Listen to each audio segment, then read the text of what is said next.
દરમિયાન 238ની નોટિસમાં જે ગુજરાતમાં અનુસૂચિત જનજાતિના જાતિના પ્રમાણપત્ર બિન આદિવાસી લોકોને બોગસ સર્ટી પ્રમાણપત્ર બનાવીને આપવામાં આવ્યા છે, જેના કારણે જે બોગસ આદિવાસીઓ છે તે શિક્ષણમાં, નોકરીઓમાં અને કેટલાક તો રાજકીય રીતે લાભ લઈ રહ્યા છે, ત્યારે આજે એ મુદ્દો 138ની નોટિસથી અમે વિધાનસભામાં દાખલ કર્યો હતો અને એની ચર્ચાના ભાગરૂપે આજે ચર્ચા થઈ છે। ત્યારે જે ગુજરાત સરકારની કાર્ય સમિતિના અહેવાલ મુજબ ગીર બરડા આલેચના નેસમાં રહેતા 21,913 જેટલા રબારી ભરવાડ ચારણને વિશ્લેષણ સમિતિ દ્વારા માન્યતા આપ્યા બાદ તેમને એસટીના લાભ મળવા પાત્ર છે।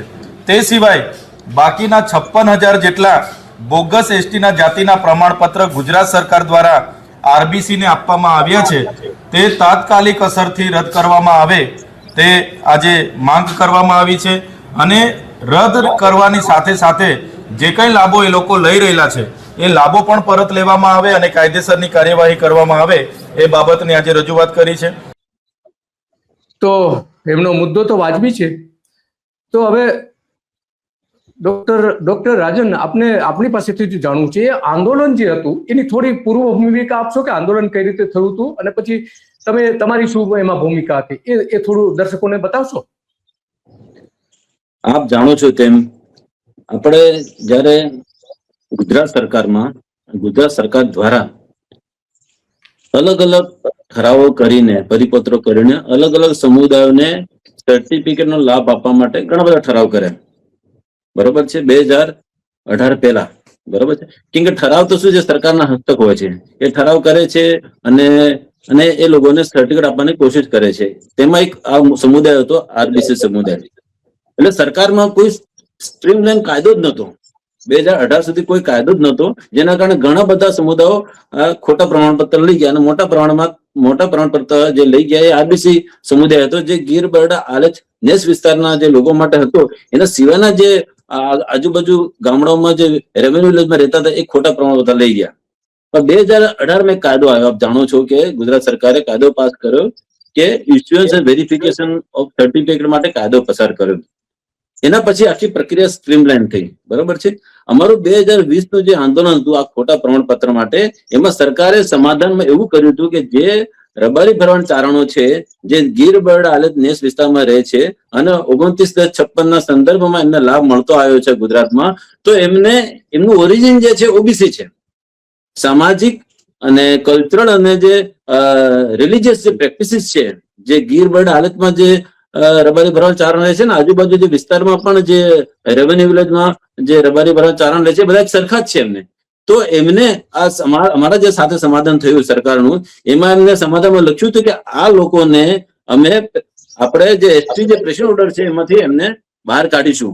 તો બહાર કાઢવાની પ્રક્રિયા શું છે આપ જાણો છો કે અહીંથી રાજ્ય સરકાર એક દરખાસ્ત મોકલે ટ્રાઇબલ મિનિસ્ટ્રીને, બરોબર છે।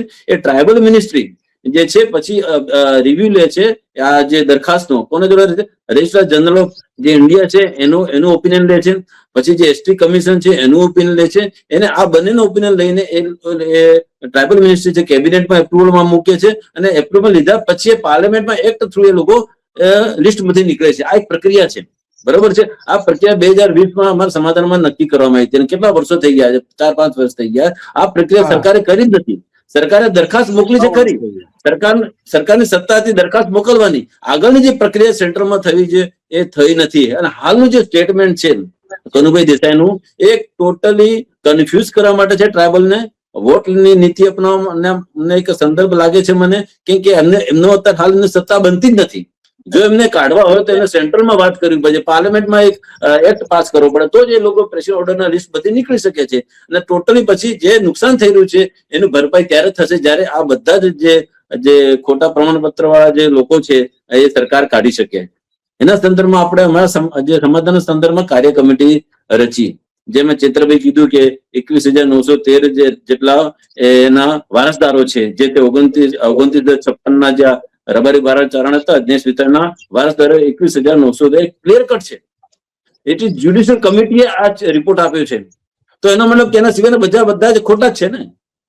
હાલની ઘણી બધી ભરતીઓ થઈ રહી છે હાલ ઘણી બધી ભરતીઓ થઈ રહી છે, તો સરકારે સિમ્પલ એને વિશ્લેષણ સમિતિને કહેવાનું હોય કે આ 21,913 નું જે લિસ્ટ છે એમાં એમનું આ વ્યક્તિનું નામ ના હોય તેનું વેરિફિકેશન કરવાનું આવતું જ નથી, એને કાઢી મૂકવાનું હોય, એને નોકરી આપવાની જ ના હોય.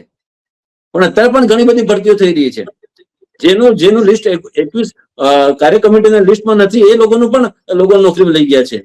એટલે એક પ્રકારનું સરકાર જે છે એ કન્ફ્યુઝ કરી રહી છે, કાયદાને કન્ફ્યુઝ કરી રહી છે, અને અલગ અલગ ઠરાવોને કન્ફ્યુઝ કરી રહી છે, લોકોને કન્ફ્યુઝ કરી રહી છે. અને ખરેખર આ તો કહીએ ને, સરકારનું રીતિ છે ઇનડાયરેક્ટ જીનોસાઇડ ઓફ ધ ટ્રાઇબલ્સ. સાચા જ આદિવાસીઓનો એક પ્રકારનું ઇનડાયરેક્ટ જીનોસાઇડ કહેવાય કે અધિકારો જે બંધારણમાં અધિકારો મૂકેલા છે, જે શિક્ષણના અધિકારો છે, સર્ટિફિકેટના કારણે જે નોકરીમાં અધિકારો મળેલા છે બંધારણના કારણે, અને જે અલગ અલગ જે યોજનાઓ સરકારની ચાલે છે બધી ટ્રાઇબલ ડેવલપમેન્ટની, એમાં પણ લોકો ખોટા ઘૂસી ગયા છે. એટલે સરકાર તો નિષ્ફળ જ છે. આપણે ખાલી વોટ નીતિ માટે જ આ કોનું વિશે વાત કરી છે, એમનું તો વાત પણ આવતું જ નથી સાહેબ.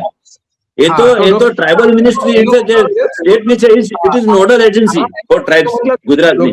એમને બોલવાનું આવતું નથી કનુભાઈને ને, ટ્રાઇબલ મિનિસ્ટર બોલવું જોઈએ ને, તો કેમ કે નોડલ મિનિસ્ટ્રી છે. તો એમને કેવું છે કે અમે દરખાસ્ત જે મોકલી છે સેન્ટ્રલમાં, એ દરખાસ્ત જલ્દીથી પાર્લામેન્ટ પાસ થાય અને એક્ટ બની જાય, એમેન્ડમેન્ટ એક્ટ બની જાય, આ લોકો નીકળી જાય. આ 4-5 વર્ષથી અમે કોશિશ કરી રહ્યા છીએ, ધક્કા સચિવાલય ખાઈ રહ્યા છે, પણ ક્યારે પણ હજુ સરકાર આમાં કોઈ પગલું ભર્યું નથી. અને જે કનુભાઈ દેસાઈ છે, જે સ્ટેટમેન્ટ છે એકદમ ખોટું સ્ટેટમેન્ટ છે. એમને એ સ્ટેટમેન્ટ ટ્રાઇબલ મિનિસ્ટર આપવું જોઈએ, એમનો એ વિષય જ નથી આવતો એમનો. બરાબર છે. તો એનો મતલબ કે સરકાર ગેરમાર્ગે દોરી રહી છે આદિવાસી વિસ્તારોને, ખાસ કરીને આપણે જાણીએ છીએ કે 1,10,00,000 આસપાસ વસ્તી છે, તો એને ગેરમાર્ગે દોરી રહી છે. તો આ માત્ર કોઈ એક નોકરી માટેનો સવાલ નથી, આમાં તો સરકારની યોજનાઓનો પણ ગેરલાભ ઉઠાવવામાં આવી રહ્યો છે.